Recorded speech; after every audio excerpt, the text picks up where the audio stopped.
লাজুকতা, লজ্জা শরম থাকা, এটা যে কত বড় নেয়ামত। যেই জাতি একবার এটা হারিয়ে ফেলে আর কোনো কিছু দিয়ে জোড়াতালি দিয়ে এটা তারা রিভাইভ করতে পারে না। One of the core values of Islamic lifestyle, এই শালীনতা আমরা হারাতে বসেছি। মডেস্টি বললে অনেকে শুধু কাপড় চোপড় নিয়ে চিন্তা করে যে ছোট কাপড় বড় কাপড়। Modesty is not about only clothing but also your behaviour, your dealing, your overall character. শুধু আপনি মডেস্টি শালীনতা বললে কাপড় চোপড় নিয়ে চিন্তা করবেন না। এটা আপনার মডেস্টি ইন ইউর স্পিচ, আপনার কথার মধ্যেও শব্দ চয়নে মডেস্টি থাকতে হবে, আপনার বিহেভিয়ারে মডেস্টি থাকতে হবে, আপনার ডিলিংসে মডেস্টি থাকতে হবে। এই শালীনতা আমরা হারাচ্ছি। তার বিপরীতে আমাদের সমাজে অশ্লীলতার প্রসার হচ্ছে, লাজুকতা হারিয়ে যাচ্ছে। এই যে ওয়েস্ট তো এখন যা যা আমাদেরকে শিখাইছে, যেটাকে আমরা স্ট্যান্ডার্ড মনে করি, আবার তারা ফিরতেছে। এই যে ডিভাইসের কথা বলছি না, আপনি অস্ট্রেলিয়ার খোঁজ খবর নেন, যারা খোঁজ নিয়েছেন তারা জানেন আন্ডার 16 কোনো বাচ্চা সোশ্যাল মিডিয়া ইউজ করতে পারে না অস্ট্রেলিয়াতে। 1 মাস অ্যাপ্লাই করে, কান্ট্রি ওয়াইড অ্যাপ্লাই করে দেখায় ফেলছে। Facebook, including Facebook, WhatsApp, Twitter, TikTok, 10টা অ্যাপস যেগুলো বাচ্চাদের মধ্যে এডিকশন নিয়ে আসে, এগুলো সব বন্ধ। জানেন এই নিউজটা? জানেন? মানে ফিরতেছে, উল্টা ফিরতেছে।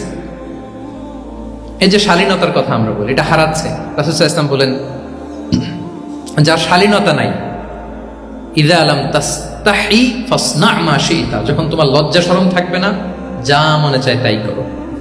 শিশু মুহাম্মদ চলে গেল সেই বনু সাআদে, ছোট্ট মুহাম্মদ কাঁদে না কখন। ক্ষুধা লাগলেও কাঁদে না, ব্যথা পেলেও কাঁদে না। কিন্তু ছোট্ট মুহাম্মদের প্রাইভেটসের জায়গা থেকে কাপড়টা যখন সরে যেত, শিশু মুহাম্মদ কেঁদে দিত।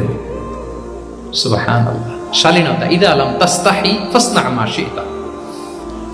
রাসূল সাল্লাল্লাহু আলাইহি ওয়াসাল্লাম বলেছেন, যদি তোমার লজ্জা শরম না থাকে, লজ্জা শরমের মাথা যদি তুমি খাও, তুমি সব করতে পারবা, তোমাকে দিয়ে সব সম্ভব।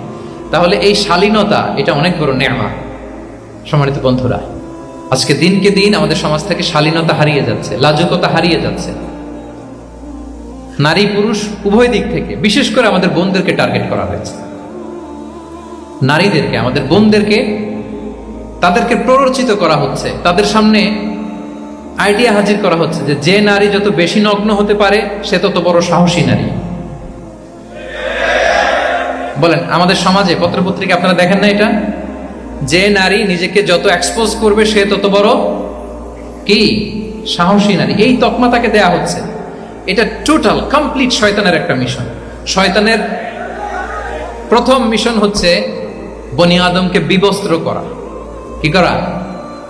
আল্লাহ তাআলা আদম আলাইহিস সালাম, হাওয়া আলাইহিস সালামকে বলেছিলেন যে নিষিদ্ধ গাছ যেও না, খেও না। শয়তানের প্ররোচনায় খেয়ে ফেলেছিলেন, সাথে সাথে জান্নাতের পোশাক খুলে পড়েছে। তার মানে শয়তানের প্রথম মিশন হচ্ছে মানুষকে কি করা? নগ্ন করা। মানুষকে কি করা? নগ্ন করা। তাহলে আমাদের বোনদেরকে এমন ভাবে তাদের সামনে উপস্থাপন করা হচ্ছে, প্ররোচিত করা হচ্ছে, এবং বলা হচ্ছে নগ্নতার পথে যে বেশি হাঁটে সে নাকি তত সাহসী নারী। নাউযুবিল্লাহি মিন যালিক। তাহলে এই যে মানব জাতিকে বস্ত্রহীন করা, এটা শয়তানের একটা মিশন। তার বিপরীতে ইসলাম নারীকে সম্মান দিয়েছে, সম্মান করেছে। যে ঘরে প্রথমে কন্যা জন্মায়, খায়রুকুম মান বুখিরা বিল উনসা, সে ঘরটাকে আল্লাহ তাআলা বরকতময় করে দেয়। 2 সন্তান তো 2 জান্নাতের দরজা ওপেন। 2 কন্যা সন্তান, 3 কন্যা সন্তান তো 3টা জান্নাতের দরজা ওপেন। সুবহানাল্লাহ।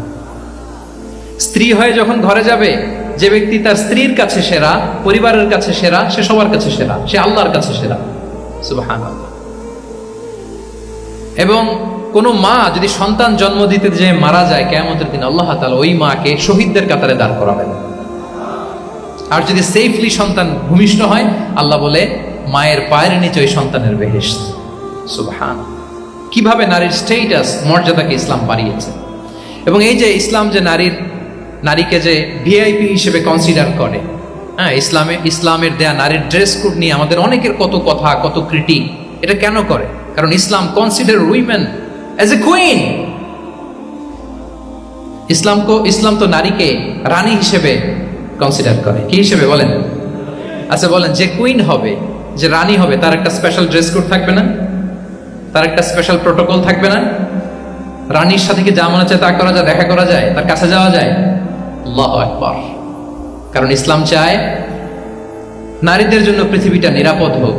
ইসলাম চায় নিজ গৃহে বা কর্মক্ষেত্রে নারীরা নিরাপদ থাক। ইসলামের যত ভ্যালিউজ আছে, যত রুলস এন্ড রেগুলেশন আছে, এটা আমাদের ভালোর জন্য, মানব জাতির কল্যাণের জন্য।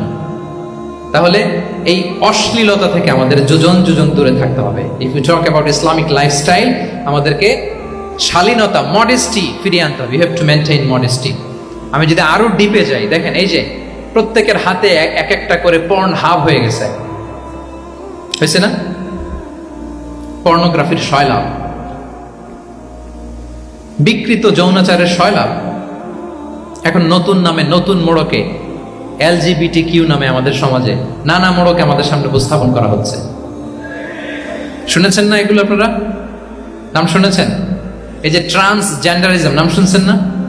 নিজের দেহ কাটাকাটি করে দিব্যি পুরুষ, 4 সন্তানের বাবা, এখন হঠাৎ করে বলে যে আমি মনে মনে নারী, তো সোসাইটি যেন আমাকে নারী স্বীকৃতি দেয়। বায়োলজিক্যালি দিব্যি নারী, 3 সন্তানের মা, এখন বলে যে এখন আমি মনে মনে ভাবতেছি পুরুষ, তো আমাকে পুরুষ হিসেবে তুমি কনসিডার করো। আল্লাহর দেয়া ফিতরাত, এই যে বলছে উল্টায় ফেলতেছে, এই ফিতরাতকে ধ্বংস করার সবচেয়ে জঘন্যতম এই নতুন যেটা বাজারজাত করা হচ্ছে যে আইডিওলজি, এটা হচ্ছে ট্রান্সজেন্ডারিজম। অধিকারের মোড়কে, তাও আসতেছে কিভাবে, কিসের মোড়কে বলেন তো? রাইটস এর কথা বলে, যেটা একটা রাইটস। এজন্য সম্মানিত সুধী মণ্ডলী, শালীনতার কোনো বিকল্প নেই। If you want to take care of yourself, if you want to take care of your family, your society, you have to maintain modesty. কোনো বিকল্প নেই, সাবধান হইতে হবে আমাদেরকে। তাহলে 4 নম্বরে কি? শালীনতা, মডেস্টি। শালীনতা হচ্ছে ইসলামিক লাইফস্টাইলের ভূষণ।